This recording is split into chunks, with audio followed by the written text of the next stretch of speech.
In 1918, the Spanish influenza swept the world. The epidemic killed 22 million people. But no place was harder hit than the Inuit villages of northern Labrador. One community, Okak, was nearly wiped out. The events of 1918 are the subject of a new film by the National Film Board Atlantic Studio.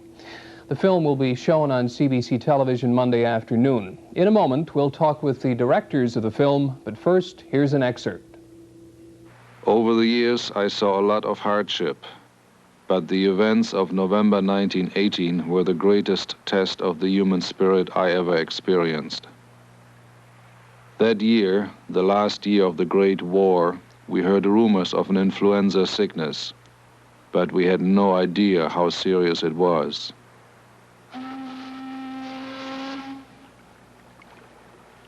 If only we had known, we could have kept the harmony away and protected our people from the infection carried by the crew members. For whenever she arrived in port, there was tremendous excitement. As soon as the ship was anchored, everyone in the village would rush on board. You must understand, the ship would only visit perhaps twice a year to bring us supplies for our store and to take away all the fish and fur produced by our people during the previous season. It was like a holiday after 8 or 9 months of solitude. How ironic that the thing we looked forward to so much brought us such terrible death and suffering. It's in the fall, what they call the last boat. And I remember when she come in, and they said that there was sickness aboard of her, and no one allowed aboard. I remember that, but they landed the freight on the dock, but I don't know if they got the sickness from the freight or whether someone went aboard. They think someone went aboard. And then, about 3 days after, I remember they was saying that they were all beginning to get sick. So my father and mother got sick too. And I think it was all right if he didn't go, but if he went outdoors, that was it. So he went down to the store to get some food for my mother because she was really sick, and he really got sick himself. And I remember him lying there on the floor on a mattress, and he was so unconscious, you know, you could move around and he didn't know it. Then my mother died, and they took us children. There were 3 of us. There was my sister Rosie, myself, and my brother, baby brother Alec, name was. Took us out the house and carried us down to our grandmother. Well, the directors of the film The Last Days of Okak, Ann Budgell and Nigel Markham, are with me now. And how many people died in this epidemic? Well, the epidemic, as you heard, killed 22 million people worldwide. In Okak, there were over 200 deaths, and in the nearby village of Hebron, there were over 100 deaths, so over 300 in those 2 tiny little villages. There was only about 60 survivors in Okak. Compare that to 65 deaths in the city of St. John's. So you can see that the Inuit people were particularly hard hit by the disease. And did it affect young and old alike?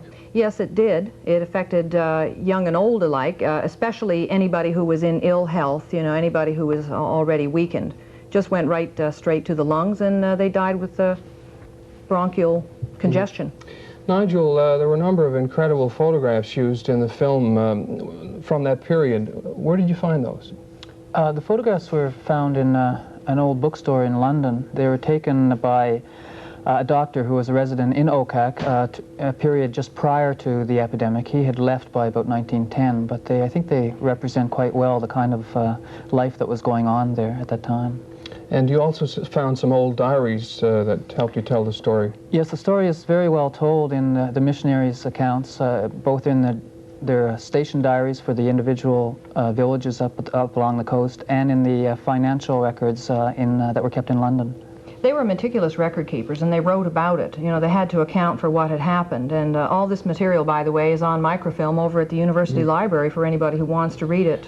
You spoke to people who actually survived this epidemic. Was there any one incident that they related to you that sort of sticks in your mind? Well, there's one very powerful story that people will see if they see this film. The story of a young woman, well, she was a young girl, 6-year-old girl at the time this happened. She was with her family at a seal hunting camp.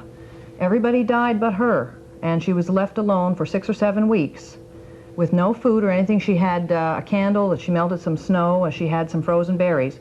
But the missionaries, after the disease had died down in Okak, went out searching some of these camps and found her alone. There was also a problem with dogs at that time that you were telling me about. Nigel, why don't you tell about the dogs?